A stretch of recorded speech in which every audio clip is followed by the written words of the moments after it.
आज के इस वीडियो में हम बनाने वाले हैं एक फुल स्टैक वेब एप्लीकेशन, वो भी फास्ट एपीआई और रिएक्ट जेएस के यूज़ से। यहाँ पे मैं बैकएंड के लिए फास्ट एपीआई का यूज़ कर रहा हूँ, जो कि पाइथन का फ्रेमवर्क है और ये जाना जाता है अपने स्पीड और हाई परफॉर्मेंस की वजह से। तो यहाँ पे जो हम लोग रेस्ट एपीआई वगैरह क्रिएट करेंगे वो फास्ट एपीआई में होगा, जो कि हमारा बैकएंड होगा, और रिएक्ट जेएस हमारा फ्रंट एंड होगा। तो यहाँ पे हम लोग देख सकते हैं कि इसके साथ स्वैगर यूआई आता है, जो कि हमें एपीआई वगैरह टेस्ट करने में काफ़ी हेल्प करता है। तो यहाँ पे हमारा काम बहुत ही ईजी हो जाता है। पहले हम समझेंगे फास्ट एपीआई के फ्लो को। तो जो हमारा फास्ट एपीआई का बैकएंड होगा, में हम लोग एक ऐप डायरेक्टरी यूज़ करेंगे और उसके अंदर राउटर्स आएगा, जिसमें कि हम लोग different type of routers create कर सकते हैं। यहाँ पे हमारे पास एक ही राउटर का यूज़ होगा, items.py, और जो भी हमारा टू डू आइटम्स है वो items.py से राउट होगा, मतलब गेट, पोस्ट, पुट या फिर डिलीट हम लोग इस फाइल में रखने वाले। और हम लोग यूज़ करेंगे ये db.py, जिसमें कि हम लोग MongoDB का कॉन्फ़िगरेशन डिटेल्स या फिर कनेक्शन डिटेल्स वगैरह लिखेंगे। और उसके बाद होगा main.py, जो हमारे राउटर्स को कनेक्ट करेगा। उसके साथ ही यूटिल्स फाइल हम लोग क्रिएट करके देखेंगे और यूटिल्स को कनेक्ट करके देखेंगे। यूटिल्स में क्या होगा कि जो भी हमारा सीरियलाइजर्स वगैरह कोड होगा या एक्स्ट्रा कोड होगा, वो हम लोग यूटिल्स.py में रखने वाले हैं। और यहाँ पे हम लोग अपने प्रोजेक्ट के लिए एक सेपरेट इन्वायरमेंट क्रिएट करेंगे और उसी इन्वायरमेंट के थ्रू हम लोग अपने प्रोजेक्ट को एग्जीक्यूट करने वाले हैं। और मैं ये सब स्टार्ट करूँगा requirements.txt फाइल का, जिसका कि लिंक मैं आपको दे दूँगा। वहाँ से आप requirement.txt फाइल वगैरह यूज़ कर सकते हैं। और इसमें जो हमारा कनेक्शन होगा वो .env फाइल वगैरह में होगा। तो ये हमारा प्रोजेक्ट का स्ट्रक्चर रहेगा। यहाँ पे मैंने फास्ट एपीआई विथ रिएक्ट का एक फ़ोल्डर बनाया, उसके अंदर एक फ़ोल्डर है फास्ट एपीआई का। मैं इसके अंदर आके अपना फास्ट एपीआई का कोड लिखने वाला हूँ। तो मैं VS कोड में ओपन कर लूँगा और यहाँ पे मैं टर्मिनल ओपन कर लेता हूँ। और टर्मिनल में जैसा कि हमने देखा था, सबसे पहले मुझे एक अपना इन्वायरमेंट बनाना पड़ेगा। तो उसके लिए जो कमांड है वो है पाइथन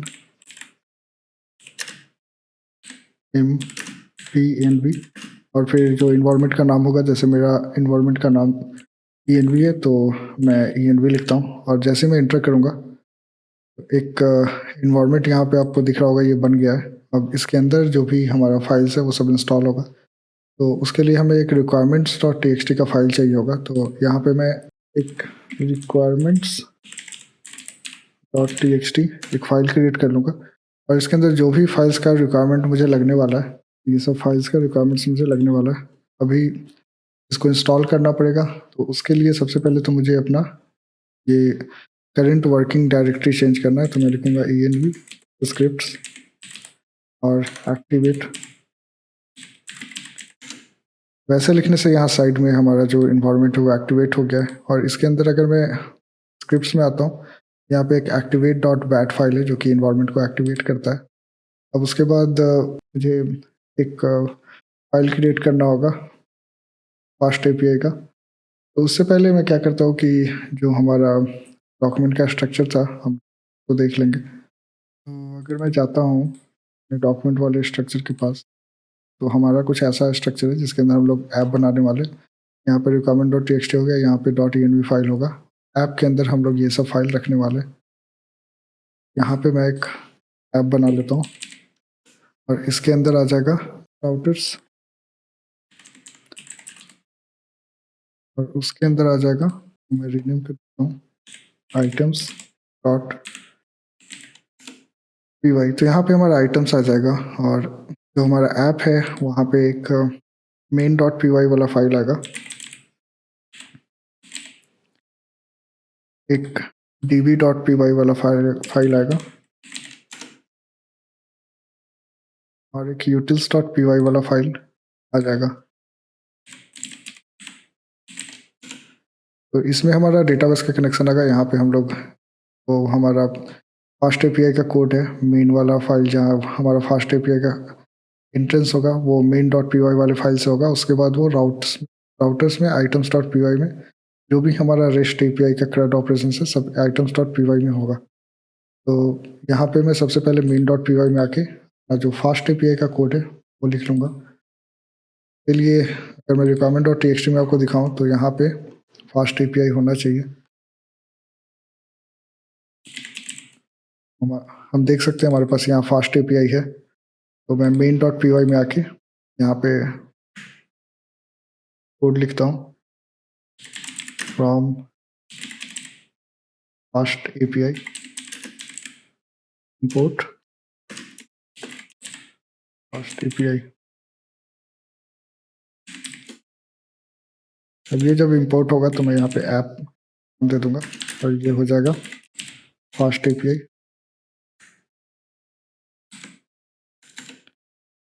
यहाँ पे हम लोग लिख सकते हैं ऐप डॉट, अगर हमें गेट चाहिए तो मैं गेट लिखूंगा, अगर पोस्ट चाहिए होता तो मैं पोस्ट लिखता। और इसका जो लिंक होगा हमारा रूट यूआरएल होगा, यहाँ पे हमारा कोड चलने वाला है। उसके बाद आ जाएगा एसिंक डिव। फंक्शन का नाम मैं कुछ भी लिख सकता हूँ, जैसे गेट ऐप डिटेल्स में लिख देता हूँ।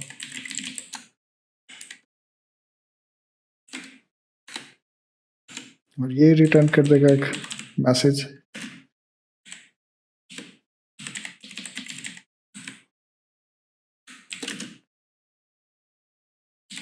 हम लोग फॉर्मेट कर लेंगे, रनिंग फास्ट एपीआई, ऐसा मैं कुछ मैसेज दे दूंगा। और इसको अगर मैं सेव करके चलाना चाहूँ के लिए तो क्या करना होगा कि यूवीकॉन कमांड का यूज़ करना होगा। और यहाँ पे रिक्वायरमेंट और टेक्स्ट में पहले से ही यूवीकॉन इंस्टॉल होगा, यूवीकॉन इंस्टॉल है। यहाँ पे मैं लिखूँगा यूवीकॉन ऐप डॉट मेन, क्योंकि हमारा जो फाइल है वो ऐप के अंदर है, app dot main slash app, क्योंकि जो हमारा ये है वो ऐप है। रीलोड ये लिखता हूँ तो हमारा यूवीकॉन रिकॉग्नाइज नहीं हो रहा है। वो ऐसा इसलिए आ रहा है क्योंकि एक कमांड छूट गया था, पिप इंस्टॉल रिक्वायरमेंट डॉट टी। तो मैं यहाँ पे करके आपको दिखा देता हूँ। तो पहले हमें ENV को एक्टिवेट करना है। तो बाद हमारे पास रिक्वायरमेंट डॉट टी वाला फाइल है, लेकिन हमने इसको अपने ENV में इंस्टॉल नहीं किया है, इसलिए ऐसा एरर आ रहा है। तो उसके लिए कमांड आता है पिप इंस्टॉल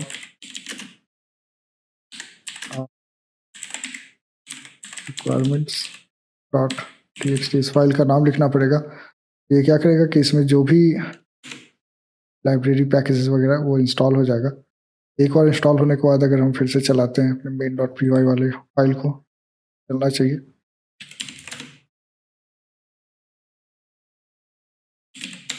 अब यहाँ पे मैं फिर से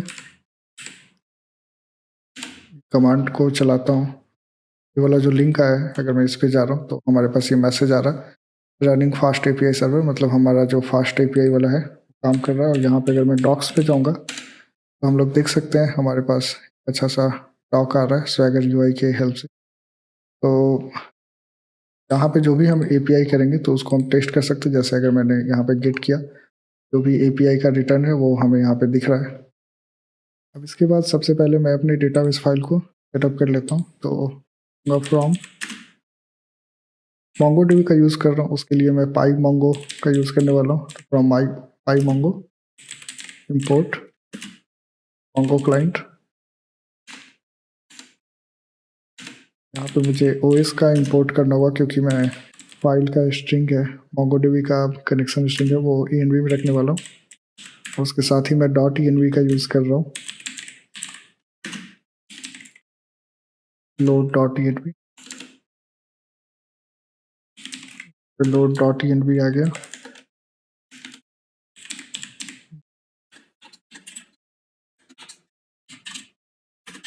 OS dot gate ENV URL, ये MongoDB URL जो है वो ENV फाइल से आ जाएगा। यहाँ पे एक क्लाइंट क्रिएट करना,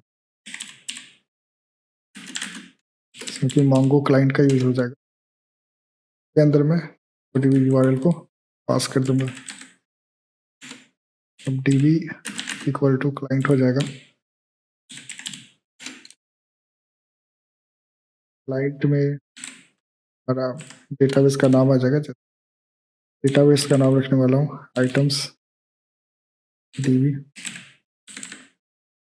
और यहाँ पे कलेक्शंस, तो भी हमारा कलेक्शंस होगा। यहाँ पे तो एक ही कलेक्शन यूज हो रहा है, उसका नाम मैं यहाँ पे पास कर दूंगा। इसके बाद मुझे एक ENV फाइल क्रिएट करना है, तो यहाँ पे आके डॉट ENV फाइल क्रिएट कर लूँगा। तो हमारा ENV MongoDB का URL है, मैं यहाँ पे लिख दूंगा और ये जो MongoDB यूआरएल है वो डेटाबेस में यहाँ पे db.py से मैं उसको कॉल कर रहा हूँ, तो हमारा ये जो कनेक्शन का पाथ है वो कॉल हो जा रहा है। अब हमें अपना CRUD वाला जो REST API उसको सेटअप करना है, तो उसके लिए मैं items.py में आ जाता हूँ और यहाँ पे हमें जो भी फाइल्स चाहिए, जो भी इंपोर्ट करना है, तो सबसे पहले मैं इंपोर्ट कर लूँगा। यहाँ पे मैं API राउटर को इंपोर्ट करने वाला हूँ। तो इससे क्या होगा कि जो भी हम राउटर क्रिएट करेंगे तो यहाँ पे दिखा सकते हैं। आइडेंटिक बेस मॉडल का मैं यूज़ करने वाला हूँ। app.dy जो है ये कलेक्शंस को इंपोर्ट कर रहा है और कलेक्शंस यहाँ से आ रहा है, लेकिन उससे पहले जो हमारा फाइल है उसके अंदर मुझे फाइल क्रिएट करना पड़ेगा। ये init.py फाइल क्या करेगा कि बताएगा कि ये वाला जो है वो एक पैकेज है और ये इसका इंपोर्ट सक्सेसफुली करने में हेल्प करेगा, इसलिए हमें ये फाइल रखना पड़ेगा। सेम इसी तरह से जो फाइल है मैं यहाँ पे भी यहाँ पे भी क्रिएट कर दूंगा।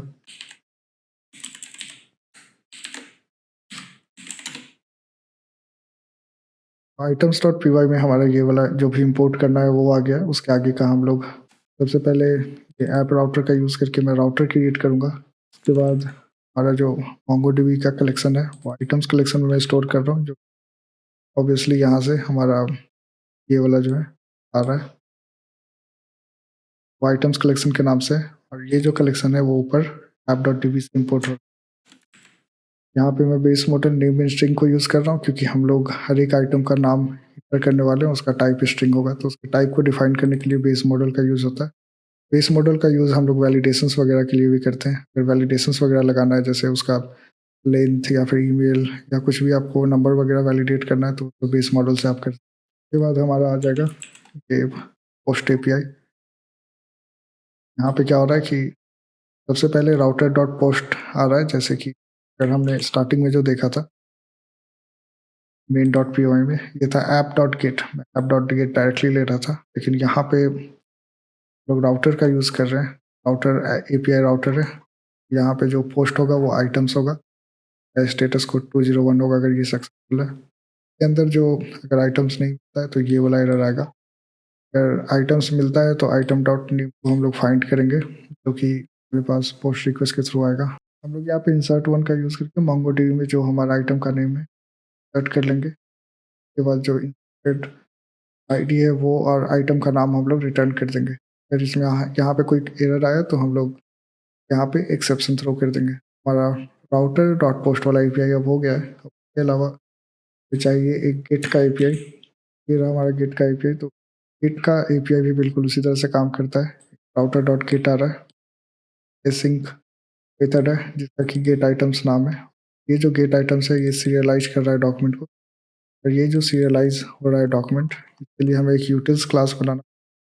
तो जो हमारा यूटिल्स क्लास है इसमें मैं सीरियलाइजेशन का कोड लिख देता हूँ। तो हमारे पास ये सीरियलाइजेशन का कोड है जो कि हमारे MongoDB का डॉक्यूमेंट को जेसन सीरियलाइजेबल फॉर्मेट में कन्वर्ट करता है। तो हम लोग देख सकते हैं जो भी डॉक्यूमेंट है सीरियलाइज कर रहा है, तो हम लोग यहाँ पे यूज़ कर रहे हैं। ये जो सीरियलाइज डॉक्यूमेंट है वो यूटिल से हम लोग कॉल कर रहे हैं, यहाँ पे दिख रहा है। अब जो भी हमारा रिजल्ट आएगा वो हम लोग सीरियलाइज करके आइटम इन आइटम्स के फॉर्म में दिखा सकते हैं। तो ये हमारा गेट वाला हो गया। अब यहाँ पे अगर किसी आइटम को उसके आईडी से फाइंड करना है तो इसके थ्रू हम लोग कर सकते हैं। तो क्या हो रहा है कि आइटम्स के बाद हमें आइटम आईडी पास करना है, जो ऑब्वियसली यूआरएल से आएगा, और यूआरएल के थ्रू हमारे पास वो आइटम आईडी आएगा, और कलेक्शन डॉट फाइंड वन के हेल्प से हम लोग आईडी को फाइंड कर लेंगे। अगर वो उसमें नहीं मिलता है तो ये वाला रिटर्न हो जाएगा। फिर वो मिलता है तो जो हमारा रिटर्न है उसको सीरियलाइज करके रिटर्न कर सकते हैं। आई मीन रिस्पॉन्स को हम लोग सीरियलाइज करके रिटर्न कर सकते हैं। उसके बाद हम लोग अपना जो अपडेट वाला कोड है उसको लिखेंगे। तो यहाँ पे हमारे पास अपडेट वाला कोड है, तो यहाँ पे हम लोग सेम जैसे हम लोग आइटम को आइटम आईडी के थ्रू गेट कर रहे थे, वैसे ही आइटम को आइटम आईडी के थ्रू हम लोग अपडेट करेंगे। सबसे पहले तो आइटम को आइटम आईडी के थ्रू हम लोग फाइंड कर लेंगे। अगर वो आइटम डॉट नेम मिसिंग है तो हम लोग दे देंगे नेम रिक्वायर्ड है, ऐसा मैसेज हम लोग रिटर्न कर देंगे। अगर आइटम डॉट आईडी है तो हम लोग अपडेट वन के हेल्प से जो हमारा कलेक्शन है उसमें उस आईडी के नाम को अपडेट कर देंगे। कोई भी अपडेट नहीं हुआ है तो आइटम नॉट फाउंड वाला एरर आ जाएगा। अगर वो अपडेट हुआ है तो हम कुछ ऐसा रिटर्न कर देंगे। अब लास्ट में डिलीट वाला कोड आ जाता है। सेम जिस तरह से हम अपडेट और आइटम को गेट कर रहे हैं उसी तरह से हम इसको भी यूआरएल में आईडी के थ्रू हम लोग डिलीट करने वाले हैं। तो यहाँ पे जो भी आईडी पास होगा तो सबसे पहले तो हम लोग डिलीट 1 के थ्रू डिलीट कर लेंगे। अगर काउंट 0 है तो आइटम नॉट दे देंगे। अगर कुछ एरर आया तो इनवैलिड आईडी फॉर्मेट और डेटाबेस एरर ऐसा कुछ एरर दे देंगे ताकि यूज़र को समझ में आ जाए कि क्या एरर आया है। अब अगर हमें इसको टेस्ट करना है हम जा सकते हैं, और अगर मैं इसको रिफ्रेश करूँगा ये कुछ नहीं आ रहा है तो मैं अपनी एप्लीकेशन को स्टॉप करके स्टार्ट कर लूँगा। ये कुछ नहीं आ रहा है ऐसा इसलिए है क्योंकि अगर मैं main.py पे आता हूँ, यहाँ पे हमने अपने राउटर को लिंक नहीं किया है। इसलिए क्या करना होगा कि सबसे पहले मुझे 2-3 चीज़ इंपोर्ट करना होगा, तो मैं उसको इंपोर्ट कर लेता हूँ। अब यहाँ पे क्या होगा कि एक पोर्ट्स अलाउ करना होगा, जैसे जो भी ऑरिजिन पे चल रहा है तो मुझे उसको अलाउ करना होगा। जैसे लोकल होस्ट 3000 पे मुझे अपने एप्लीकेशन को चलाना है तो मैं उसको अलाउ करूँगा। यहाँ पे मैंने कोर्स को भी इंपोर्ट किया, कोर्स मिडलवेयर को, ताकि हमारे पास कोर्स का कोई एरर ना आए। अब जो भी मेथड्स वगैरह को अलाउ करना है तो उसको हम लोग यहाँ पे लिख सकते हैं। जैसे यहाँ पे मैं सभी मेथड्स को अलाउ कर रहा हूँ और सभी हेडर्स को अलाउ कर रहा हूँ। इसके अलावा जो हमारा गेट वाला है उसके नीचे मैं ये वाला कमांड का यूज़ कर सकता हूँ। तो इसमें क्या हो रहा है कि इंक्लूड राउटर हो रहा है, जिसमें आइटम्स राउटर्स को हम लोग इंक्लूड कर रहे हैं, और ये आइटम राउटर हम लोग यहाँ से पास कर रहे हैं। ऐप डॉट राउटर्स के अंदर आइटम्स है उसको हम लोग इम्पोर्ट कर रहे हैं आइटम राउटर्स की तरह। आपके ऐप में हम लोग राउटर्स को इंक्लूड कर रहे हैं आइटम्स के नाम से। अगर मैं इसको सेव करूँ, यहाँ आके रिफ्रेश करूँ तो हमारे पास पूरा आइटम आ चुका है। हम लोग इसको चेक करना चाहें, राइट आउट करके अगर मैं एग्जीक्यूट करूँगा, यहाँ पे जो भी आईडी है वो हमारे MongoDB से आ रहा है, तो हम लोग MongoDB में उसको वैलिडेट कर लेंगे वो है या नहीं। यहाँ पे हम लोग यूज़ कर रहे हैं लोकल होस्ट, तो मैं इसको कनेक्ट करता हूँ। यहाँ पे आइटम्स DB में आइटम्स में आऊँगा तो यहाँ पे मेरे पास 3 आइटम है, यहाँ पे देख सकता हूँ। इसके अलावा अगर पोस्ट करना है या स्ट्रिंग वगैरह है, जैसे मैं स्ट्रिंग को ही पोस्ट करना चाहता हूँ तो एग्जीक्यूट करूँगा। यहाँ पे आके अगर हम लोग ये 3 से 4 हुआ और स्ट्रिंग भी आ गया। अब इसके बाद आता है हमारा गेट वाला। हम आईडी के थ्रू किसी आइटम को गेट करना चाहते हैं तो यहाँ पे हमारे पास आईडी है, यूज़ करके हम आइटम्स को गेट कर सकते हैं। हम लोग देख सकते हैं ये आइटम जो है आईडी के थ्रू मिल गया है। उसके बाद हमारे पास पुट वाला है, आईडी पास करना है, और यहाँ पे जो आईडी आया था वो था अटेंड मीटिंग, तो मैं उसको चेंज कर देता हूँ, जैसे कि अपडेटेड आइटम ऐसा कुछ देखें। अगर मैं इसको सेव करूँगा तो ये अपडेट हो चुका है। वापस अगर हम लोग डेटाबेस में देखेंगे तो ये अपडेटेड आइटम करके आ गया। उसके बाद हम आते हैं डिलीट वाले में। तो अगर इसको डिलीट करना है तो राइट आउट करेंगे, इसको अगर हम लोग एग्जीक्यूट करते हैं और यहाँ पे आके अगर हम रिफ्रेश करेंगे तो हमारा जो आइटम है वो डिलीट हो चुका है। इसका मतलब है कि हमारा API अच्छे से काम कर रहा है और हम अपने API को यहीं पे टेस्ट कर सकते हैं। अब हम लोग रिएक्ट का कोड सेटअप करने वाले हैं। तो रिएक्ट का कोड सेटअप करने के लिए सबसे पहले मैं एक फोल्डर बना लेता हूँ रिएक्ट के नाम से, और यहाँ पे जो कोड है वो मेरे गिटहब पे मिल जाएगा।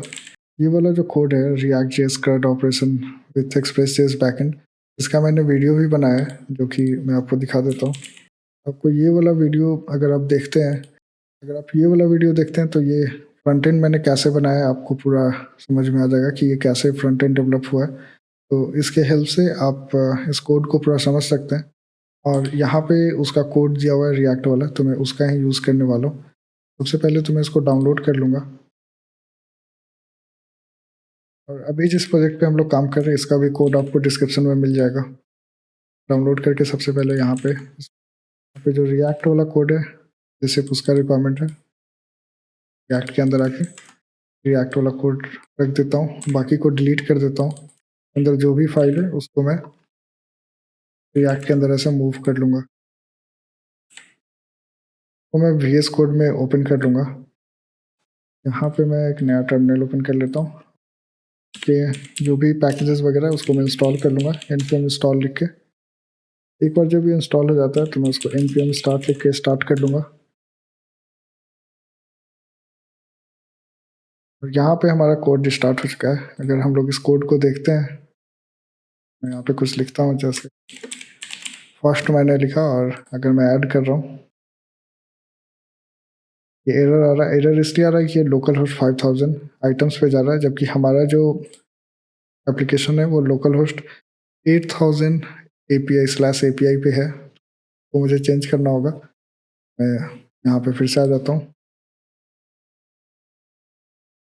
और इस कोड में मुझे app.js वाले फाइल में आना है। यहाँ पे मैं 8000 और API लगा दूंगा। वापस अगर रिफ्रेश करूँ और तो हम लोग देख सकते हैं ये आ गया है। अगर मैं न्यू आइटम ऐसा कुछ डाल देता हूँ तो ऐड करूँगा तो ये ऐड हो गया है, डिलीट करूँगा तो डिलीट हो जाएगा। डिलीट का शायद ये काम नहीं कर रहा, फिर से देखेंगे। एडिट करते हैं हम लोग, अपडेटेड, सेव कर दिया मैंने। डिलीट और डिलीट काम नहीं कर रहा है, हम लोग देखते हैं क्यों नहीं कर रहा। यहाँ पे मैं console.log कर लूँगा, डिलीट वाले में हम लोग, और यहाँ पे आईडी आ जाएगा। बस अगर मैं कंसोल में आता हूँ डिलीट करने का तो ये अनडिफाइंड आ रहा है। यहाँ पे आके हम लोग देखते हैं डिफाइंड क्यों आ रहा है। item.id का हम देख, item.id नहीं आ रहा होगा, जो कोड है उसमें अंडरस्कोर आईडी है। फिर मैं यहाँ पे ._id प्रेस करूँगा तो अभी ये डिलीट हो रहा है। अगर मैं नेटवर्क पे जा रहा हूँ हो चुका है, प्रेस नहीं हो रहा है। जैसे गो टू मार्केट अगर मैं करूँगा तो वो डिलीट, इस तरह से अपडेट का भी इशू होगा। डेट वगैरह जा रहा था, डेट आइटम जा रहा है। इस तरह से आपको आईडी को और आईडी से कन्वर्ट चेंज करना है और आप इसमें ऐड, एडिट, अपडेट, डिलीट वगैरह कर सकते हैं। आई होप आपको इस वीडियो से सीखने को मिला होगा, और अगर आप रिएक्ट के कोड को पूरा समझना चाहते हैं तो आप इस वाले वीडियो को देख के समझ सकते हैं। स्क्रीन के लेफ्ट साइड में दिख जाएगा, तो आप उस पर क्लिक करके इस रिएक्ट वाले कोड को समझ सकते हैं कि ये डेवलप कैसे हुआ है, इसमें क्या क्या यूज़ किया। Thank you so much for watching this video. Channel को सब्सक्राइब कर लीजिए।